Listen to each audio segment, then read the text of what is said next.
কেমন আছো? এই তো আলহামদুলিল্লাহ ভালো। খাওয়া দাওয়া করছো? খাওয়া দাওয়া করছি, এখন কারখানায় কাম করতেছি।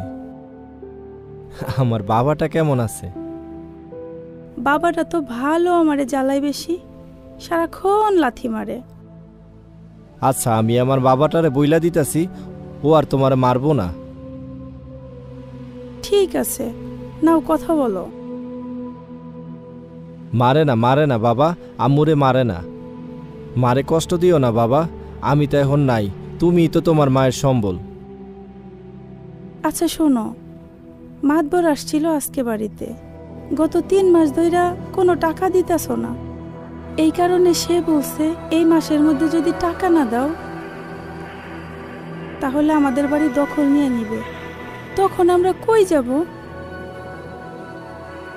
তুমি একটু চিন্তা করো না, আমি যেই কারখানায় কাম করতেছি এর পাশাপাশি আরেকখানে কাম লইছি। তুমি মাতবরে কইও আমি সপ্তাহখানেকের ভিতরে টাকা পাঠাই দিব। আচ্ছা, আমি এখন রাখি, মালিকের লোক চলে আইব। এই, এখানে কি কথা বলার জায়গা নাকি? ফোন রাখো, রাখো ফোন, যাও কাজ করো, দেশে পাঠায় দেবো কিন্তু না হলে।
এমনি করে আমরা যারা এই প্রবাস জীবন কাটাই, কখনোই আমরা আমাদের বউকে বোঝাতে পারি না যে কতটা ভালোবাসি।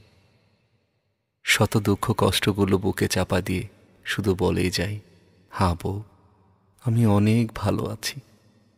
বাস্তবতাটা কিন্তু এটা নয়। আজ চিৎকার করে বলতে চাই, বউ, তোমাকে ছাড়া প্রবাস জীবন অনেক কষ্টের। তোমাকে অনেক ভালোবাসি বউ, অনেক ভালোবাসি।